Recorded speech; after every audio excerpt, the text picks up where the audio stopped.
নমস্কার বন্ধুরা, আমি কুহু। তোমাদের সকলকে জানাই দোল পূর্ণিমার প্রীতি ও শুভেচ্ছা। তোমরা সকলে ভালো থাকো, সুস্থ থেকো। আজকে করব দই চিকেন।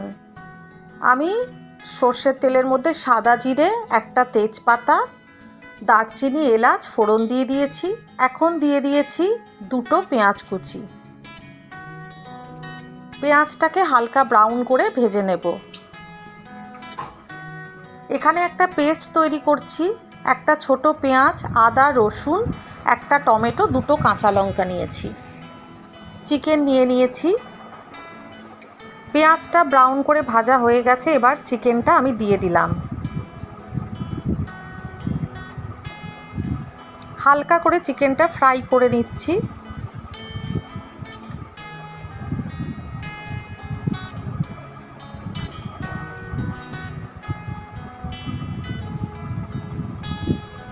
এরপরে দিয়ে দিলাম যে পেস্টটা তৈরি করেছিলাম সেটা।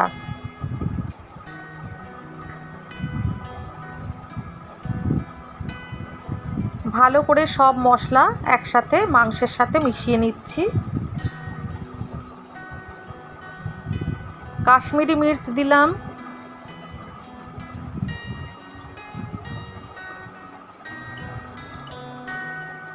হলুদ গুঁড়ো দিচ্ছি, জিরে গুঁড়ো দিচ্ছি, আর একটু ধনে গুঁড়ো দিলাম। আবারও সব মশলার সাথে মাংসটা ভালো করে মিশিয়ে নেব।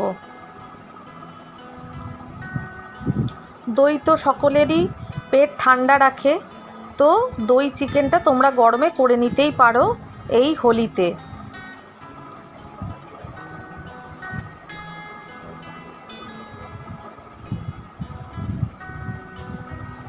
প্রয়োজন মতো নুন দিয়ে দিলাম, সামান্য একটু চিনি দিচ্ছি। যেহেতু এটা টক দই দিয়ে আমি তৈরি করব, একটু চিনি দিয়ে দিলাম। দইয়ের পরিমাণটা একটু বেশি থাকবে। টেস্টটাকে ব্যালেন্স করার জন্য চিনি এখানে দিতে হবে। আমি 2 মিনিটের জন্য ঢাকা দিয়ে রেখেছিলাম। মশলা থেকে তেল বেরিয়ে এসেছে, মাংসটা কষে গেছে।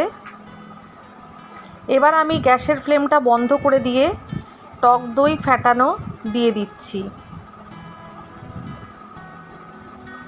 ভালো করে টক দইটাকে ফেটিয়ে নিয়েছি, আর গ্যাসের ফ্লেমটা বন্ধ করে দিয়েছি, কারণ এর ফলে দইটা কেটে যাবে না।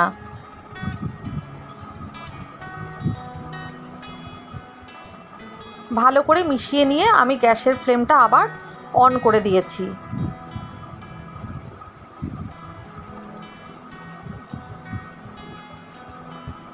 দেখতেই পাচ্ছ চিকেনের কালারটা কত সুন্দর এসেছে।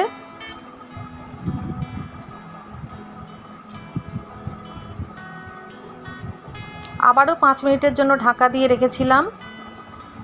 ঢাকনাটা খুলে নিয়েছি। একটু গ্রেভি মতন থাকবে। এটা ভাতের সাথে খেতে যেরকম ভালো লাগে, রুটি পরোটার সাথেও খেতে দুর্দান্ত লাগে। শেষে একটু ধনেপাতা দিয়ে দিলাম। এটা অপশনাল, তোমরা চাইলে দিতে পারো, না চাইলে না দেবে।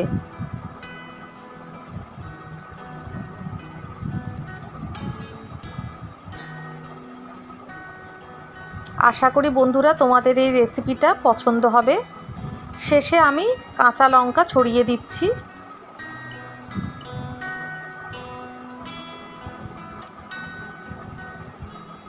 ব্যাস, রেডি হয়ে গেল আমার দই চিকেন।